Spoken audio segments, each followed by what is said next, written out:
पनि यो सबैले आफ्नो आफ्नो पार्टीको बचाउ गर्ने हो। म नेपाली काङ्ग्रेसको क्रियाशील सदस्य हो। अब पहिला नेपाली काङ्ग्रेसले 23,000 ल्याएको, केपी ओलीले 22,000 52 काङ्ग्रेसको 10,000 मत हो। जतिसुकै भन्नु 13,000 मत गयो। 13,000 मा 3,000 त्यो काङ्ग्रेसको सूर्यमा जान्छ, 10,000 घन्टीमा। औ त 52 बाट घटेर 30 आउँछ। 30 मा फेरि उनीहरूले पनि के अरे रुख लगाइहाल्छ। किनभने अब के हो भने घटेर आउँछ।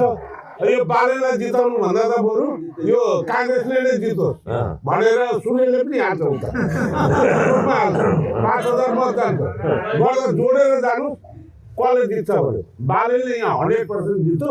म नेपाली काङ्ग्रेसको, तर म यसपालि सूर्यमा हाल्दैछु। किन भन्नु, म सूर्य हराउने पक्षमा हो। केपीले हाल्नुपर्छ तर भोट हाल्छु, लसपताइदिन्छु।